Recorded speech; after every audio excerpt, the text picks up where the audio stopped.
Ya pemirsa, terima kasih Anda masih bersama kami di Q&A. Langsung saja bersama Ketua Bawaslu kita Pak Rahmat Bagja. Pak Rahmat, tadi ada saran dari Bang Akbar Faisal, mendingan Bawaslu dibubarkan saja karena sudah selesai. Jadi fungsinya apa lagi ini? Anda setuju nggak? Masih diperlukan nggak sih Bawaslu untuk demokrasi kita? Nanti partai politik itu dibubarkan kalau begitu. Padahal esensi demokrasi satunya partai politik. Tadi kebebasan berpendapat, berserikat dan lain-lain itu ada. Dan itulah esensi demokrasi. Sekarang kita berbicara tentang masalah ini, suara saya bermasalah, itu juga esensi demokrasi. Ketika sistem ada jalan keluarnya, maka itu bisa dijadikan alat untuk kemudian tetap dipertahankan. Nah, kalau misalnya ada permasalahan, pasti setiap pesta demokrasi ada permasalahan. Dan kemudian jangan terlalu dibebankan juga ini kepada KPU dan Bawaslu, ini terhadap sistem politik kita. Menurut Anda siapa yang paling bertanggung jawab terhadap sistem politik kita? Semua kita bertanggung jawab, baik pemerintah, DPR. Semua maksudnya? Ya, pemerintah, apakah DPR. BEM UI ikut bertanggung jawab? Apakah rektor universitas? Iya, ikut bertanggung jawab. Iya. Di mana pertanggung jawab? Makanya mereka berbicara. Bahwa ketika ada masalah mereka berbicara. Bukan, dari awal justru dia bertanggung jawab tentang kejahatan.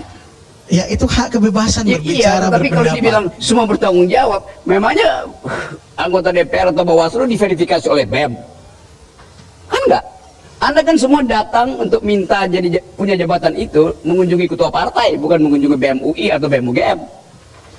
Jadi ini kalau Bang Rocky gimana? Apakah Bawaslu? Jangan sebut semua bertanggung jawab atas kesalahan ini. Kalau begitu koreksinya siapa? Orang yang bertanggung jawab itu yang mengoreksi. Kan itu dasarnya kan? Jadi menyebut semua bertanggung jawab. Gini Rob, saya mau bela dia. Nggak ada yang lu bela dia. Dia mesti bertanggung jawab kalimatnya. Semua saya tidak bertanggung jawab atas kejahatan ini. Di mana tanggung jawab saya? Nggak ada. Baik, silakan kita kasih kesempatan kepada Pak Rahmat untuk kita bertanggung jawab terhadap proses demokrasi yang ada di Republik. Kita, you itu. Iya. Salah satu saya. Bukan salah satu, cuma warga negara, semua warga negara. Kalau bilang salah satu berarti 1, 2, 1, 2, 3. Semua warga negara. Tidak ada warga negara yang beroposisi dan bertanggung jawab atas kejahatan Jokowi. Pasti kita bertanggung jawab. Gini. Kalau itu enggak jawab nggak bisa. Oke, Bang Rocky. Semua kita bertanggung terhadap demokrasi negara ini. Bukan semua kita. You ngomongnya semua warga negara. Kejahatan Mahkamah Konstitusi tanggung jawab Jokowi, bukan tanggung jawab warga negara. Enggak, gini. Sedikit Bang Akbar. Kayak dua orang ini berkelahi pada dua koridor yang berbeda tapi sama-sama benar. Jadi sebenarnya salah lagi deh kan. Maksud saya adalah Rahmat Bagja atas nama Bawaslu itu memang harus bertanggung jawab. Tetapi dari apa yang terjadi yang kita pahami, ini Pancasila dia mau terangin. Dia adalah bagian dari sebuah sistem di mana memang sudah rusak dari awal sampai akhir. Saya gunakan kata rusak. Saya ya pernah membuat undang-undangnya, saya pernah memilih orang-orangnya. Dan hari ini saya tidak tahu lagi apa yang mereka lakukan. Tapi apakah kemudian Rahmat Bagja boleh mengatakan saya tidak ikut bertanggung jawab? Enggak, Anda harus bertanggung jawab. Tapi sekali lagi saya katakan, sistemnya yang bermasalah.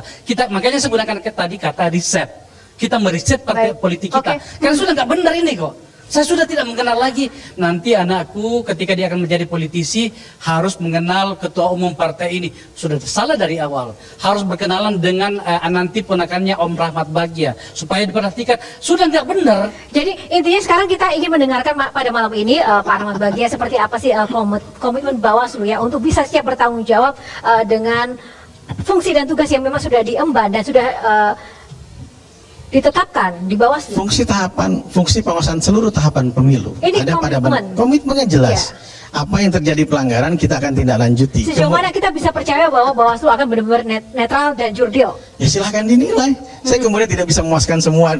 Kami tidak memuaskan semua dari sini. Jika kemudian tiba-tiba alat buktinya kurang cukup, kemudian saksinya menghilang dan itu akan terjadi permasalahan pada saat pembuktian. Satu, untuk pasal teknisnya. Kemudian kalau misalnya dianggap bermasalah, ada jalan keluarnya. Misalnya kami tidak profesional, ada namanya Dewan Kehormatan Penyelenggara Pemilu. Silakan, itu ada. Nah, pasti diprotes lagi. Ya silakan. Kalau sudah tidak percaya dengan itu, ya silakan saja. Bang Rocky bagian dari distrust to government atau silakan. Ada dua pihak, trust to government atau distrust to government. Tapi ingat, sistem Eropa kontinental kita mengatakan bahwa trust to government. Government bukan presiden, tapi semua lembaga negara. Yang saya maksud, you bilang aja. ini kesalahan bukan pada semua warga negara. Kan dia bilang tadi semua kita bersalah. Baik. Bukan tanggung jawab, bukan bersalah, Iya, enak aja. bertanggung jawab karena statement yang kesalahan. dilihat. Gini. Dalam hukum jelas. Kalau statement saya bilang semua kita bertanggung Ya, oke, jawab terhadap kita pakai proses kalimat demokrasi, itu. bukan Gini. kalau kemudian diambil sebagai kejahatan demokrasi beda lagi. Perspektifnya jangan dibalik-balik. Kejahatan pemilu itu tanggung jawab penyelenggara pemilu, bukan tanggung jawab warga negara. Oke, baik, terima kasih. Terima kasih. Pak, boleh untuk closing statement saja Pak, apa saran dan juga mungkin Ada masukan proses yang Singkat masih, saja, Pak. ya, ada proses yang masih berjalan. Namanya manual berjenjang. Oke. Ya, nanti bilang sangat teknis, tapi ini harus dijelaskan kepada masyarakat. Kita harus pelototin dalam namanya yang namanya manual berjenjang. Ini akan dipakai nanti oleh Mbak Oki dan kawan-kawan. Nah, kalau ada sistem yang rusak, kalau misalnya ada pembacaan yang bermasalah, dilaporkan, ada perbaikan nanti. Itulah sistem itu berkembang selalu.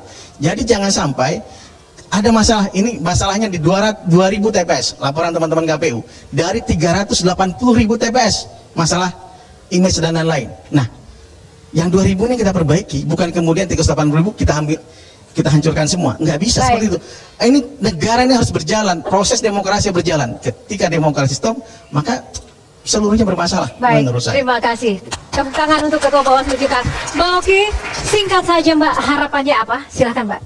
Iya, tentu tadi sistem bisa lebih baik dan tidak ada penggelembungan suara yang tiba-tiba begitu membuat kita menjadi cemas, dan juga berharap agar KPU sendiri bisa menyelesaikan masalah-masalah pemilihan di luar negeri, terutama kan bisa di luar negeri, seperti misalnya Kuala Lumpur perlu ada PSU untuk KSK dan posnya. Itu juga membuat kami para caleg harus menunggu begitu mengenai hasil akhirnya. Jadi sekali lagi memang sistem yang berkesinambungan dimanapun tempatnya, baik di dalam negeri maupun di luar negeri. Begitu, Kak Yohana. Baik, terima kasih Mbak Oki. Oke, satu kata Bang Rocky, satu kata saja untuk penutup, satu kalimat maksud saya. Iya. Kalau satu kata nggak mungkin cukup seorang Rocky. Satu apa? Satu kalimat untuk pesan pada anak-anak muda sekarang atau masyarakat Itu kita. pesan, oke. Tadi saya terangkan bahwa seperti kotak Pandora, begitu dibuka oleh Pandora,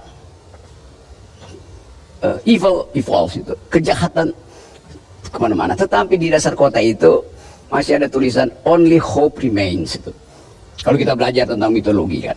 Sekarang hopes itu pada siapa tuh? Pada Bawaslu, pada KPU. Nggak ada hopes itu. Jadi mereka yang berharap ada hope sebetulnya dari awal udah gagal mengharapkan hope.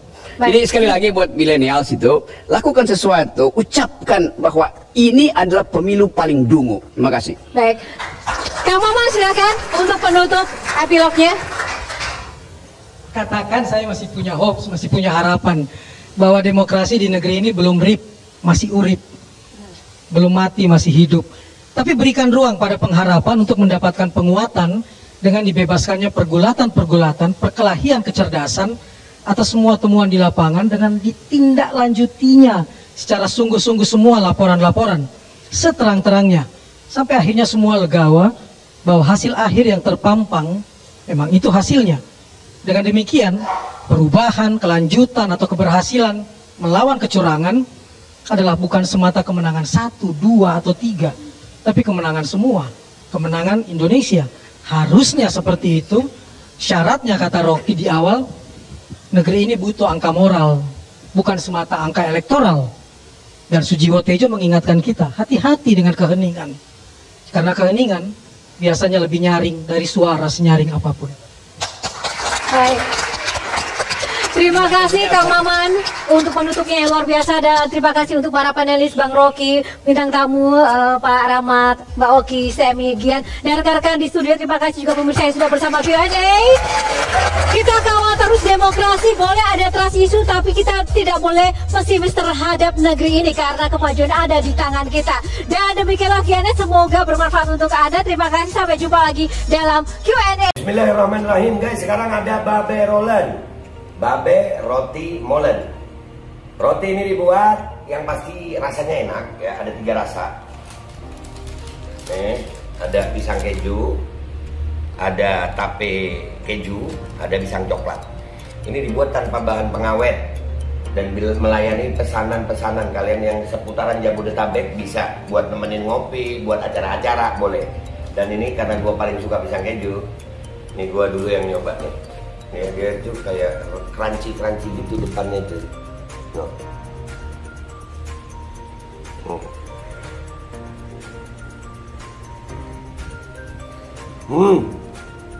Oh tahu, kerannya di depan nih, terus di dalamnya empuk. Ya Allah. Udah nggak usah lama-lama, lu kalau kepingin langsung pesen aja, itu ada nomor WA-nya, nanti gua kalau cantumin, ada juga IG-nya, langsung pesen, murah. Segini cuman nanti dia tanya itu 35.000 kalau nggak salah, ya.